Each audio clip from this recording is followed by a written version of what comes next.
En mi 22º cumpleaños, mi tío descubrió mi diario. Después de enterarse de mi enamoramiento secreto por él, me envió al extranjero y gastó millones en una boda suntuosa para casarse con su verdadero amor. En el aeropuerto, me advirtió fríamente que jamás volviera a tener pensamientos inapropiados. Años después, regresé con una niña en mis brazos. Él se quedó impactado. «Es tuya», asentí con una sonrisa. Acababa de terminar mi recuperación posparto. Sentada en el avión, todavía me sentía aturdida. Jamás pensé que después de 5 años en el extranjero tendría la oportunidad de volver. Después de todo, Alejandro me había dicho que, en esta vida, mejor sería que nunca más me apareciera frente a él. Pero fue él también quien personalmente me compró el billete de vuelta a casa, invitándome a asistir a la celebración del aniversario de bodas de él e Isabel. Después de 2 escalas, finalmente aterricé. Elena había estado durmiendo plácidamente en el avión, pero una vez que bajamos, comenzó a llorar. «Mami, me duelen los pies», gimió suavemente. Al escuchar los suaves sollozos de Elena, la levanté rápidamente y caminé hacia la salida. En la puerta de llegadas, encendí mi teléfono, lista para llamar un taxi. Justo entonces, mi teléfono sonó. Al ver el número familiar en la pantalla, me quedé en silencio, sin saber si contestar o no. No contesté, pero una segunda llamada entró casi de inmediato. Suspiré y finalmente respondí. La voz de Alejandro llegó a través de la línea. Después de años sin hablar, no había cambiado. «¿Ya saliste del aeropuerto?» «Envié un asistente para que te recoja», dijo Alejandro en un tono profesional, como si... Me reí amargamente. «Puedo tomar un taxi yo sola». Hubo silencio. Alejandro probablemente no esperaba que dijera eso. En aquel entonces, él se había encargado de todo por mí. Durante mis años a su lado, todas mis necesidades estaban cubiertas. Nunca tuve que preocuparme por conseguir un trabajo. Después de un momento, Alejandro volvió a hablar, su tono informal. «Deja que el asistente venga de todos modos. Compré un regalo para Isabel de tu parte. Está en el maletero. Puedes traerlo cuando vengas a cenar». Alejandro seguía siendo tan considerado, manejando a la perfección incluso la situación del regalo. Por supuesto, cuando había gastado millones en el lugar y encargado un anillo de diamantes de edición limitada para Isabel, era evidente cuánto la amaba. «De acuerdo», dije en voz baja, frotándome la frente. Alejandro no dijo nada más, pero tampoco colgó. Después de una pausa, su voz volvió a sonar. «Sofía, después de 5 años en el extranjero, espero que realmente hayas reflexionado sobre las cosas. Si le haces algo a Isabel, no te la dejaré pasar fácilmente». Al escuchar eso, me congelé. El ruido a mi alrededor se desvaneció. Antes de que pudiera responder, ya había colgado. Podía estar tranquilo. No les haría nada. Solo quería cuidar de Elena y encontrar un trabajo. Mientras salía del aeropuerto, bajé la cabeza. La orgullosa versión de 22º años de mí jamás podría haber imaginado que mi vida terminaría así. Fui enviada al extranjero por Alejandro en mi 22º cumpleaños, el día en que descubrió mi diario. Cuando era joven, mis padres murieron en un accidente de crucero y jamás regresaron. Alejandro naturalmente se hizo cargo de mí. Nuestra relación siempre había sido armoniosa hasta que crecí y me di cuenta de que no solo veía a Alejandro como un tío, sino que me gustaba. Pero también sabía muy bien que no podía haber futuro entre nosotros. Así que vertí todos mis sentimientos en mi diario. Si Alejandro no lo hubiera leído, podría haber seguido fingiendo que mi afecto no era más que el de una sobrina por su tío. Pero él lo vio. Rompió mi diario y me exigió: «¿Cómo pudiste tener pensamientos tan asquerosos? ¿No sabes que soy tu tío? Incluso sin un parentesco de sangre, somos familia y nada más». El Alejandro, usualmente compuesto y refinado, estaba furioso. El asco brillaba en sus ojos. Quise explicarme, pero no había nada que pudiera decir. Al final, solo seguí inclinándome y disculpándome, admitiendo que me había equivocado, que no debería haberme enamorado de él. Pero Alejandro no se calmó. Al día siguiente, me despidió del trabajo que tenía apalabrado y, bajo el pretexto de enviarme a estudiar al extranjero, hizo arreglos para que asistiera a una universidad remota en ultramar. Para evitar que contactara a cualquiera, me envió un correo electrónico. Le dije que lo sentía muchísimo. Incluso contrató guardaespaldas para vigilarme. Al principio, no entendí por qué me trataba así, hasta un mes después, cuando la noticia de su matrimonio se hizo viral. Solo entonces me di cuenta de que él siempre había amado a otra persona. Vi el video de la boda de Alejandro una y otra vez. En él, su mirada hacia Isabel estaba llena de ternura y amor. Nunca me había mirado de esa manera. Desde ese momento, supe que los años en que me había mantenido a su lado eran por simpatía y responsabilidad. Su único amor era Isabel. «Señorita Sofía, por favor, suba al coche». La voz del asistente me devolvió a la realidad. Asentí y subí con Elena dormida. Cuando la vio, un atisbo de sorpresa cruzó su rostro. «Señorita Sofía, ¿quién es ella?».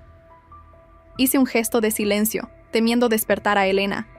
Después de sentarme en el asiento trasero, respondí suavemente: «Es mi hija». El asistente asintió y no dijo nada más. Cuando llegamos a nuestro destino me congelé. El hotel era el mismo donde Alejandro e Isabel se habían casado. Cada año celebraban allí un aniversario, y Alejandro siempre elegía un regalo especial para Isabel personalmente. Realmente parecía apreciarla. En años anteriores no me había permitido ser parte de su mundo. Este año debió haber sido para dejarme presenciar su felicidad.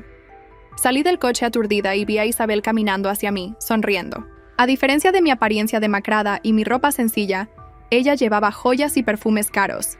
No sabía qué hacer. La sonrisa de Isabel se congeló cuando notó a Elena en mis brazos. Efectivamente, cuando me alcanzó, su tono estaba lleno de sorpresa. «Sofía, ¿cómo pudiste tener una niña en secreto en el extranjero sin decírmelo? Llevo casada con tu tío tanto tiempo y aún así me tratas como a una extraña». Antes de que pudiera responder, Isabel me quitó a Elena de los brazos sin preguntar. Elena se despertó de inmediato, llorando y forcejeando. Rápidamente la tomé de vuelta y la tranquilicé. Isabel ya sabía de mis sentimientos pasados por Alejandro. Esta vez, no quería interactuar mucho con ella, pero aún así, insistió en sostener a Elena. Cuando entramos en la sala privada del hotel, Elena seguía inquieta, queriendo que la sostuviera. Isabel forzó una sonrisa y me la devolvió. «Tu tío sabe que los niños no son fáciles. No hemos pensado en tener ninguno en estos últimos años. Al ver que has tenido una hija, simplemente me emocioné un poco. Ya había varias personas en la sala. No estaba acostumbrada a socializar, así que me senté en una esquina, e Isabel se sentó a mi lado, enlazando su brazo con el mío mientras me presentaba con entusiasmo a mí y a Elena. Las miradas de los demás eran burlonas y curiosas. Sintiéndome sofocada, me excusé para ir al baño. Cuando regresé, escuché la voz de Isabel. Alguien había preguntado por qué había traído a una persona tan desafortunada a la reunión.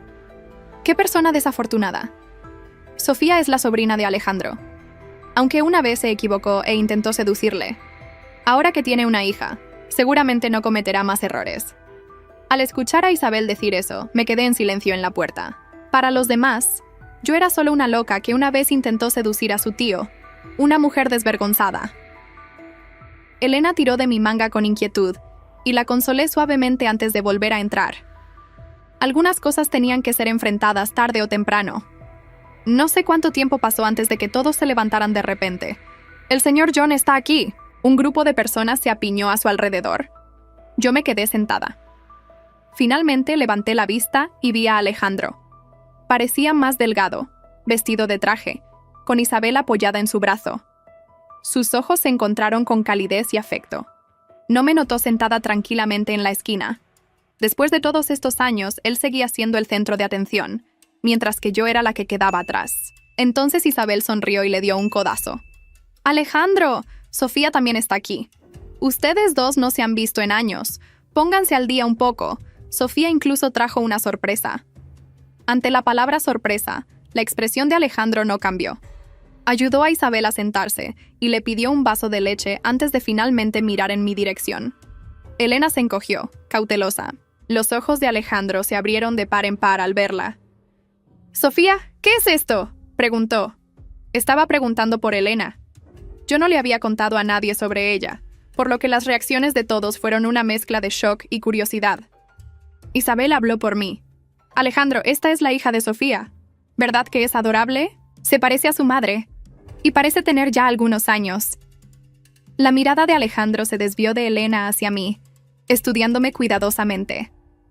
Justo cuando pensé que me ignoraría de nuevo, preguntó con voz ronca, señalando a Elena.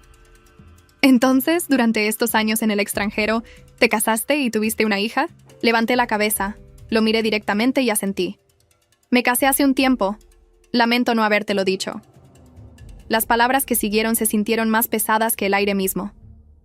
Los ojos de Alejandro se oscurecieron. Su mandíbula se tensó como si se estuviera obligando a mantener la compostura. Isabel, sin embargo, sonrió dulcemente, colocando su mano sobre la de él. El gesto parecía afectuoso, pero pude ver la rigidez en sus dedos. «¡Oh, qué maravilloso!», dijo ella alegremente. Sofía finalmente encontró a alguien. «Estoy muy feliz por ti». Su tono era suave, pero la tensión debajo era lo suficientemente aguda como para cortar el cristal.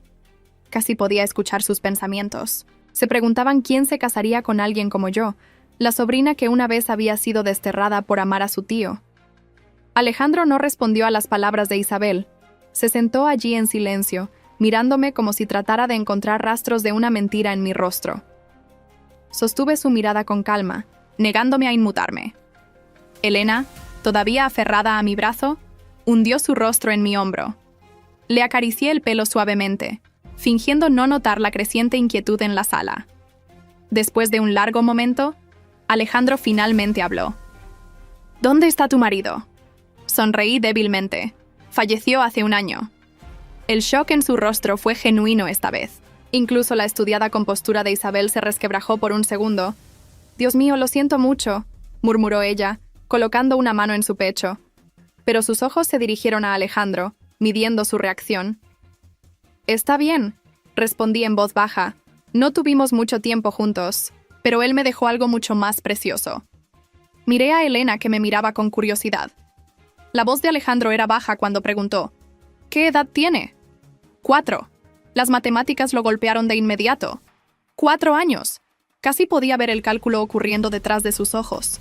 5 años en el extranjero, 4 años de edad. La cronología lo incomodó, y eso era exactamente lo que yo había esperado. La cena se sirvió poco después, rompiendo el silencio insoportable. Los camareros entraron en la sala privada, colocando elegantes platos frente a nosotros, colas de langosta, bistec, caviar, cosas que no había visto en años. Isabel se hizo cargo de la conversación, riendo alegremente, felicitando a los invitados y brindando por el amor y la lealtad. Siempre había sabido cómo interpretar a la esposa perfecta. Apenas toqué mi comida. Cada bocado sabía a ceniza. Elena estaba inquieta, moviéndose en su silla, así que la distraje con una pequeña charla. Isabel se dio cuenta y sonrió de nuevo. «Es una niña tan dulce. Debes traerla más a menudo. Alejandro ama a los niños». Alejandro se congeló ante eso. Su cuchillo se detuvo a mitad de un corte. Lo miré, pero no dije nada. Isabel siguió sonriendo, fingiendo no notar su incomodidad. Después de la cena, Alejandro se puso de pie para dar un discurso. Las cámaras destellaron y todos se giraron hacia él, sus rostros brillando con admiración. Le agradeció a Isabel por su amor y lealtad. Agradeció a sus invitados por compartir su alegría. Abrazó a Isabel abiertamente. Sus palabras eran cálidas y hasta logró hacer algunas bromas sobre el matrimonio, pero yo podía ver a través de ellas. Lo había conocido el tiempo suficiente para saber cuándo estaba mintiendo. Mientras hablaba, su mirada ocasionalmente se desviaba hacia mí, solo por un momento, como un reflejo involuntario. Cada vez, desviaba la mirada rápidamente, como si temiera lo que pudiera revelar. Cuando el aplauso terminó, Isabel se puso a su lado, sosteniendo su mano, sonriendo para los fotógrafos. Para cualquiera que mirara, parecían la pareja perfecta. Yo estaba de pie al fondo, medio oculta detrás de una columna, mirando en silencio. Elena se había quedado dormida en mis brazos de nuevo. ¡Sus pequeños dedos! Estaba a punto de irme cuando Alejandro apareció a mi lado. Su repentina presencia hizo que mi corazón diera un vuelco. «No deberías haber venido», dijo en voz baja, su voz tranquila pero fría. «Fui invitada», respondí, negándome a mirarlo. «Envié la invitación por cortesía. Deberías haber sabido que era mejor no aparecer aquí con...». Miró a Elena y sus palabras se desvanecieron. «¿Con qué?», pregunté en voz baja. No dijo nada. El silencio fue suficiente. «No vine a causar problemas», continué. «Solo quería devolver el favor del billete que enviaste. Encontraré un lugar para quedarme mañana. No tienes que preocuparte». La expresión de Alejandro se suavizó por una fracción de segundo, pero luego su frialdad regresó. «Mantente lejos de Isabel. Ya has causado suficiente dolor». Me reí amargamente. Dolor, te casaste con ella. Conseguiste todo lo que querías. ¿Por qué iba yo a tener todavía el poder de lastimarte? No respondió. Simplemente se dio la vuelta y se fue, sus zapatos lustrados resonando contra el suelo de mármol. Esa noche, Elena y yo nos registramos en un pequeño hotel cerca del aeropuerto. La habitación era sencilla pero limpia, y ella se durmió inmediatamente acurrucada contra mí. Miré por la ventana, viendo las luces de la ciudad parpadear en la distancia. La risa y la música de la celebración de Alejandro todavía resonaban débilmente en mi mente. 5 años habían cambiado mucho. Había aprendido a sobrevivir sin él, a ser invisible. Pero verlo de nuevo, ver la vida que había construido sin mí, había reabierto heridas que pensé que estaban curadas hace mucho. A la mañana siguiente salí temprano a comprar el desayuno para Elena. El aire fresco rozó mi cara aclarando mis pensamientos. Cuando regresé, Elena estaba despierta, sentada en la cama con su conejito de peluche, viendo dibujos animados en mi teléfono. «Mami, ¿vamos a ver al tío Alejandro otra vez, Dro?», preguntó entre bocados de pan. Dudé. «¿Por qué preguntas?» «Porque se veía triste ayer», dijo ella simplemente.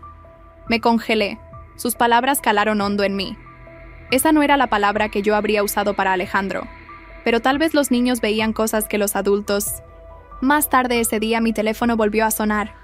El número no era familiar, pero contesté de todos modos.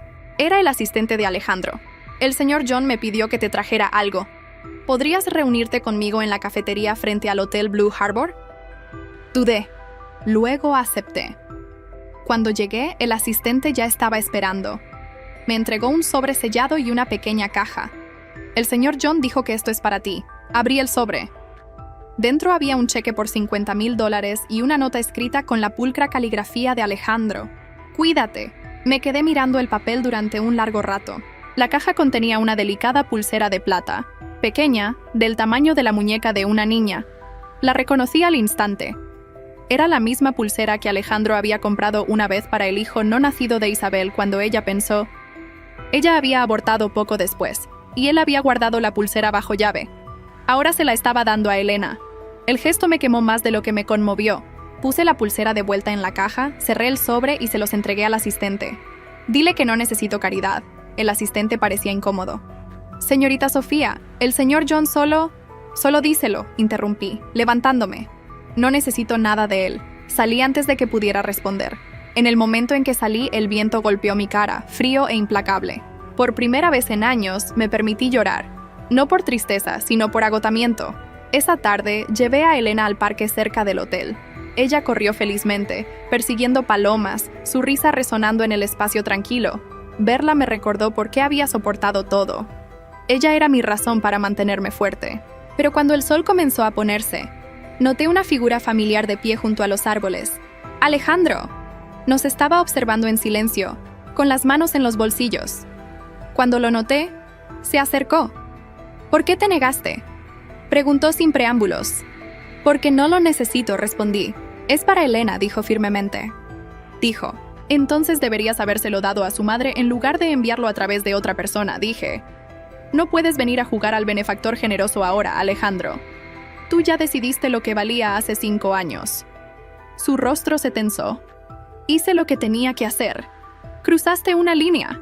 Yo era una chica tonta enamorada», dije amargamente. «Y te aseguraste de que pagara por ello con el exilio». Exhaló bruscamente como si tratara de controlar su ira. «Estuviste obsesionada». «Tal vez», admití. «Pero al menos fui honesta al respecto». «¿Puedes decir lo mismo?». Por un momento, ninguno de los dos habló. Elena lo notó y corrió hacia nosotros, sus pequeños pies golpeando el pavimento. Miró a Alejandro con ojos inocentes. «¿Eres amigo de mi mami?», preguntó. La expresión de Alejandro se suavizó inesperadamente. «Algo así», murmuró. Elena sonrió y le entregó una flor que había recogido. «Te veías triste ayer», dijo ella. Alejandro se congeló. Su mano tembló ligeramente al aceptar la flor. Por primera vez en años vi algo real parpadear en sus ojos, dolor, culpa, tal vez incluso afecto. Luego, tan rápido como apareció, se desvaneció. Se enderezó, adoptando su habitual expresión compuesta. «Cuídala», dijo, dándose la vuelta. Lo vi caminar de vuelta hacia el coche que esperaba en la acera. Elena saludó con la mano, y él levantó la suya ligeramente antes de desaparecer en la distancia. Esa noche, me quedé despierta junto a Elena, incapaz de dormir. Mi mente revivía cada palabra, cada mirada. Había algo en sus ojos que no podía ignorar, algo que hacía que mi corazón volviera a doler.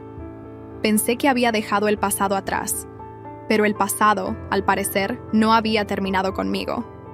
A la mañana siguiente, recibí un mensaje de un número desconocido. Era corto y simple. Ven a la antigua villa a las 7 de esta noche. Necesitamos hablar. Oh, me quedé mirando la pantalla durante un largo tiempo. La antigua villa era donde todo había comenzado. La casa donde Alejandro me había criado después de la muerte de mis padres. La casa donde me había enamorado. La casa donde había roto mi diario. Miré a Elena, que seguía durmiendo plácidamente. Una parte de mí quería ignorar el mensaje e irse de esta ciudad para siempre, pero sabía que hasta que no lo enfrentara por completo, el pasado seguiría persiguiéndome. Así que respondí con una sola palabra: de acuerdo.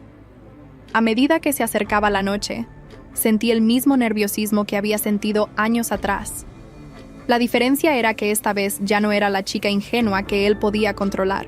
Ahora era madre y había aprendido a esconder mi miedo detrás del silencio. Cuando llegué a la villa, las luces estaban tenues.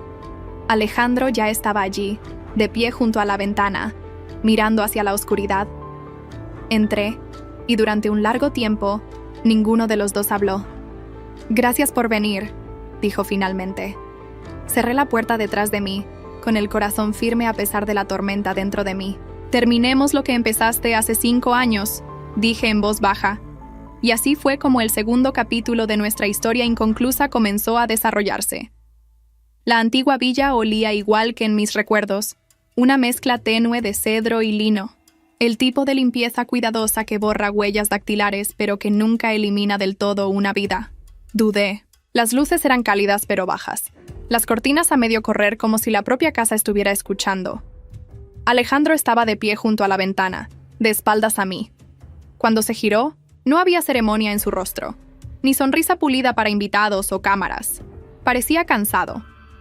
Un vaso de agua reposaba en el escritorio, intacto. Entre nosotros, la alfombra amortiguaba incluso el sonido más pequeño, como si la habitación no confiara en que ninguno de los dos caminara sin romper algo. «Gracias por venir», dijo. «Tú lo pediste», repliqué. Cerré la puerta detrás de mí y deslicé la llave de vuelta en el cuenco antiguo de la mesa auxiliar, como un viejo hábito que mis manos recordaban antes que mi mente. «Di lo que tengas que decir, Alejandro». Dejé a Elena con una niñera. «Quiero estar en casa antes de que se despierte». Me estudió durante un largo instante. «Siéntate, por favor». «No lo hice». Me quedé cerca de la puerta con las palmas abiertas, como la gente que no planea quedarse mucho. «Rechazaste el dinero», dijo. «No era para mí. Y si era para Elena, deberías habérselo entregado a su madre, no a tu asistente. Los regalos entregados a distancia son solo ensayos de culpa». Su mandíbula se tensó. «No era culpa, era provisión».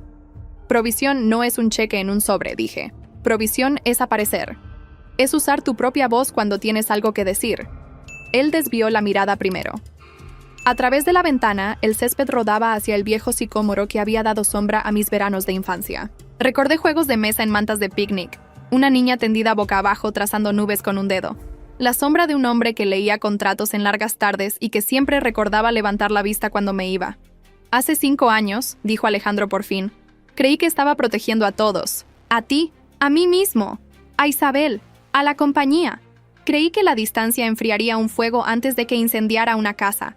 No apagaste un fuego», dije en voz baja. «Vertiste gasolina en el suelo, un rumor, y lo llamaste lluvia». Él se estremeció ante eso, apenas. «Tú escribiste esas palabras, Sofía. No las inventé. Escribí sentimientos en un diario privado. Tú convertiste un error privado en una sentencia pública. Asco, exilio, guardaespaldas. ¿Sabes lo que aprende una niña cuando cierras todas las puertas y lo llamas amor?» No respondió. Ella aprende a forzar la cerradura. Mantuve mi voz firme. Aprende a dejar de pedir permiso y a convertirse en la persona que no necesita tus llaves. El reloj en la repisa marcó 1 minuto con un viejo chasquido de latón. En algún lugar de la casa, una tubería suspiró. La villa siempre había tenido un latido propio. ¿Por qué me llamaste aquí?, pregunté. Se acercó al escritorio, abrió un cajón y colocó una carpeta delgada sobre el secante de cuero. Papel grueso, cierres metálicos, el tipo de carpeta que siempre había pertenecido a su mundo. No me la deslizó. Simplemente puso una palma encima. Empecé a revisar viejos registros de seguridad, correos electrónicos, informes del personal, dijo. Los tenía archivados, pero nunca miré. Me dije a mí mismo que el pasado estaba resuelto. Tal vez me lo dije para no tener que enfrentar cómo lo resolví. Mis ojos se dirigieron a la carpeta. ¿Qué encontraste?, inspiró. Isabel entró en tu habitación la noche antes de que te confrontara. Tomó tu diario, fotografió páginas, imprimió extractos y los dejó en un sobre en mi escritorio, con una nota que decía: por favor, protege a nuestra familia. No lo supe hasta anoche. Por favor, protege a nuestra familia, repetí, y las palabras sabían a metal. ¿De mí? Del escándalo, dijo. De los rumores. Los inversores ya estaban al acecho. Mi padre estaba enfermo. Isabel estaba... Se detuvo. Se frotó la frente.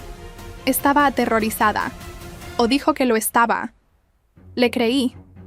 Pensé que estaba haciendo lo que haría un hombre decente.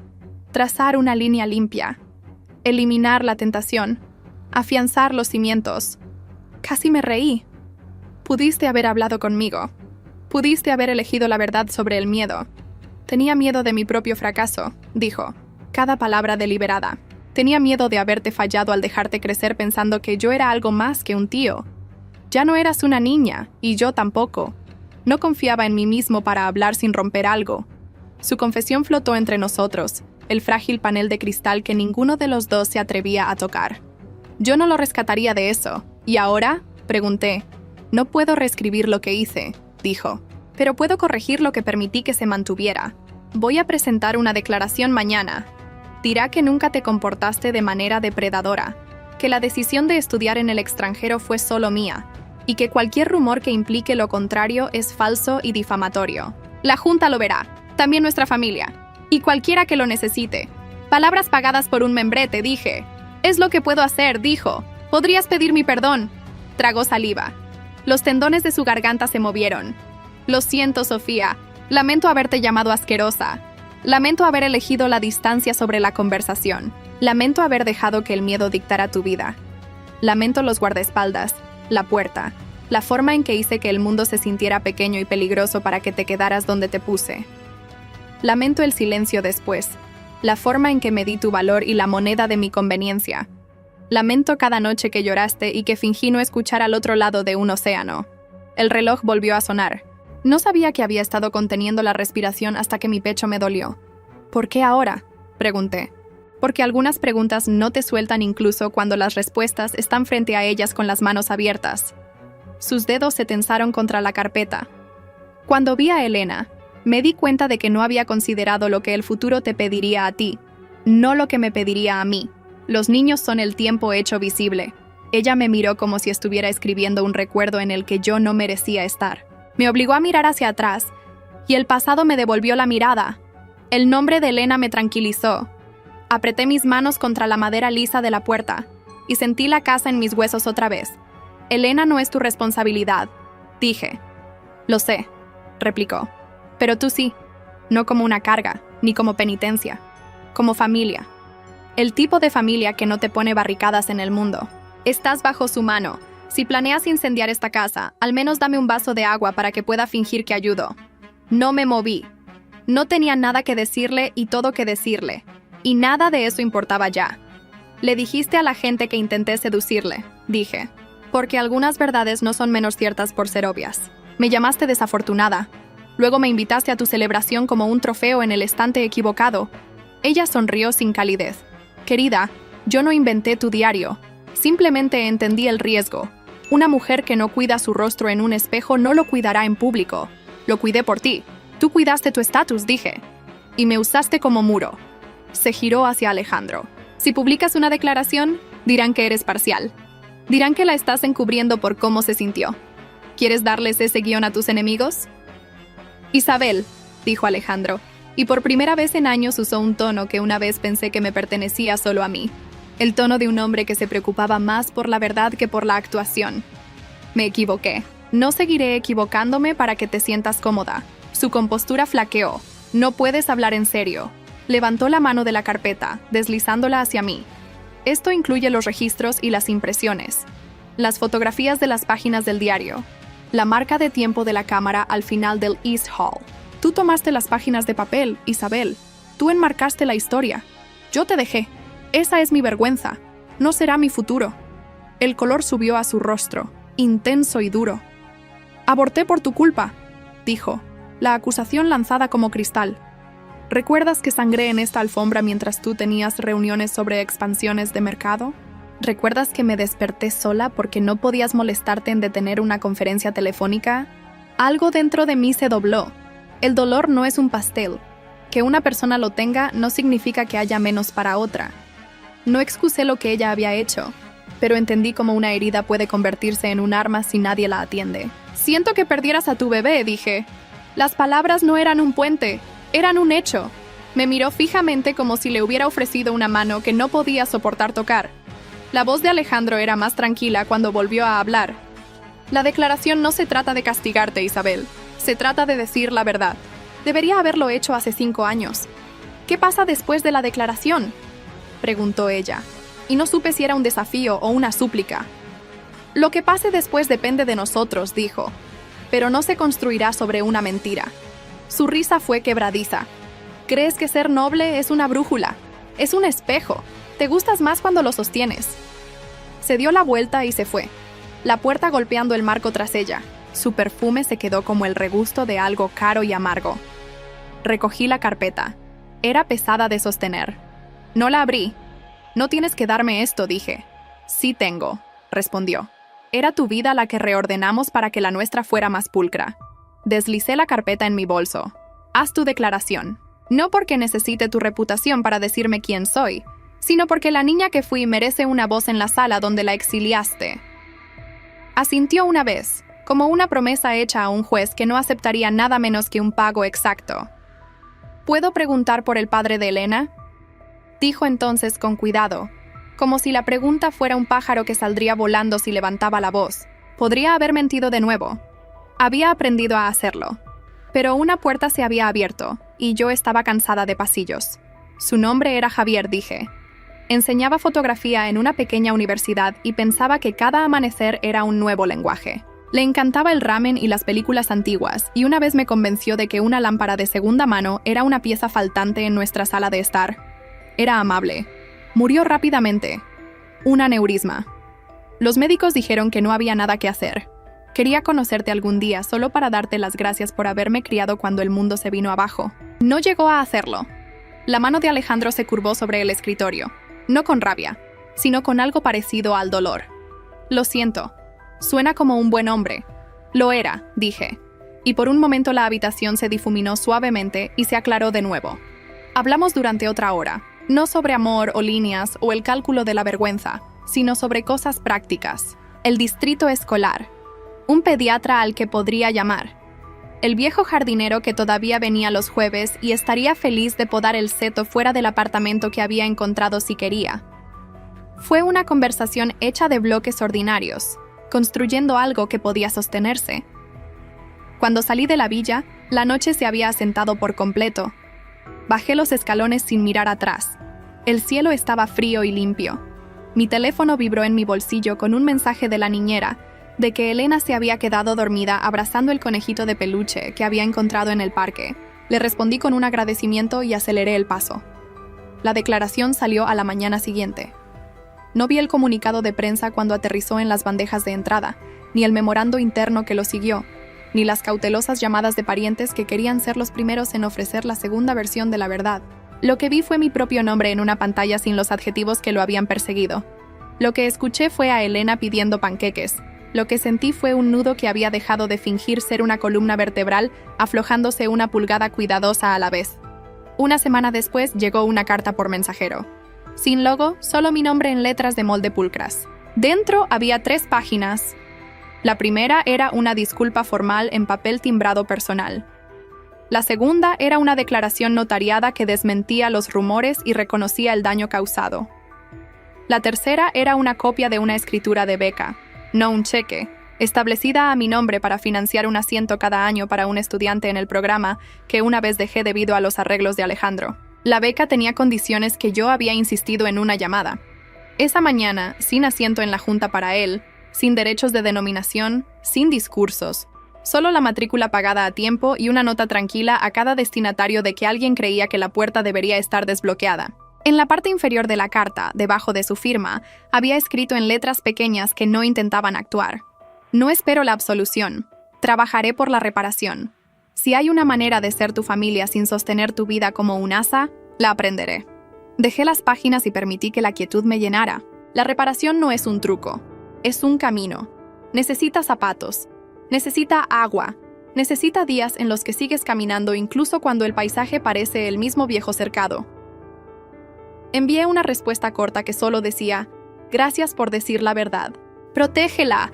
La ciudad cambió a medida que el verano se inclinaba hacia el otoño. Encontré un trabajo en una pequeña clínica que hacía extensión para madres solteras. No pagaba bien, pero el trabajo encajaba con la forma de mis manos. Archivé papeles y programé citas y aprendí a pararme entre una mujer y un escritorio sin hacer que ninguna de las dos se sintiera pequeña. Por las tardes, tomé un curso de certificación para administración médica con la beca que una vez había sido demasiado orgullosa para tocar, ahora revestida con reglas con las que podía vivir. Por la noche, leí a Elena libros que Javier había amado, historias sobre exploradores que aprendieron a pedir direcciones y aún así lo llamaron coraje. A veces veía a Alejandro a distancia. La primera vez, estaba parado al otro lado de un patio fuera de un juzgado donde acababa de terminar una audiencia de caridad. No cruzó la calle, pero estaba entre nosotros. Levantó una mano. Yo levanté una de vuelta. Un hombre que una vez había movido el mapa para mantenerme fuera, había aprendido a quedarse exactamente donde estaba y dejarme decidir a dónde ir. Isabel envió un mensaje a través de un amigo en común pidiendo reunirse. Elegí una cafetería pública con grandes ventanas y paquetes de azúcar en una taza blanca astillada. Llegó con un vestido negro que hacía que el dolor pareciera un código de vestimenta. No nos abrazamos. Nos sentamos. Bebimos café a sorbos. No estoy aquí para pelear, dijo sin preámbulos. Estoy aquí para decir que hice lo que hice porque tenía miedo. Eso no lo hace moral, lo hace familiar. El miedo es un lenguaje que aprendí de niña y que nunca dejé de hablar. Estoy tratando de parar. Creo que estás tratando, dije, y lo dije en serio. Tratar no es lo mismo que llegar. Pero no es nada. Asintió, mirando su taza. No sé qué pasará con mi matrimonio. Yo tampoco, dije. Pero la gente tiene derecho a elegir sus vidas incluso cuando han ayudado a construir la equivocada. Ella levantó la vista. ¿Alguna vez me odias, Sofía? No riego esa planta, dije. ¡Crece sola! Ella se rió entonces. Un sonido real. La primera cosa verdadera entre nosotras en años. Lo dejamos ahí. No amigas, no enemigas. Dos mujeres que habían sido señaladas la una a la otra como cuchillos y decidieron ser manos en su lugar. En la primera mañana fresca de la temporada, Elena comenzó en un nuevo preescolar. Llevaba una pequeña mochila con estrellas y me dijo que sería valiente porque valiente significaba que podía sentir miedo y aún así abrir la puerta. Besé su cabello y la vi unirse a un círculo de niños con las piernas cruzadas en una alfombra que parecía un mapa del mundo. El profesor les pidió que dijeran una cosa que amaban. «Puestas de sol», dijo Elena, «y panqueques con demasiado sirope. Javier lo habría aprobado. Yo también». Salí al pasillo y me apoyé un momento en la pared donde cientos de pequeñas huellas de manos trepaban hacia el techo en un mural de color. Las mías estaban limpias. Por primera vez en mucho tiempo, no sentí que tenía que esconderlas. Todavía había llamadas que no contesté. Todavía había noches en las que las viejas frases intentaban establecer un campamento en mi cabeza. Pero la niña que una vez se había inclinado y disculpado por la forma de su corazón, ya no vivía aquí. La mujer que sí vivía sabía cómo decir no sin levantar la voz. Sí sin negociar. Con una sonrisa que no pedía permiso a ninguna habitación. Llevé a Elena al parque después de la escuela. Persiguió palomas de nuevo. Me senté en el banco y vi a un niño enseñarle a su hermana pequeña cómo mantener el columpio en marcha incluso cuando el que empujaba se alejaba. Era simple. Te inclinas hacia atrás en la cima, hacia adelante en el camino hacia abajo. Haces tu propia brisa. Pasamos el viejo hotel de camino a casa. El letrero había sido cambiado por una conferencia sobre algo que llenaría un salón de baile con cordones y opiniones.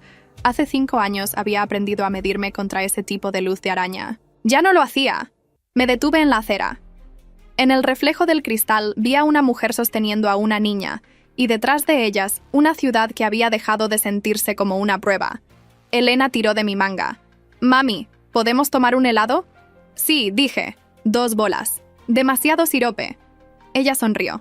Cruzamos en el semáforo, nuestras sombras brevemente largas entre los faros, y luego desaparecimos. En el negocio ordinario de una tarde tardía.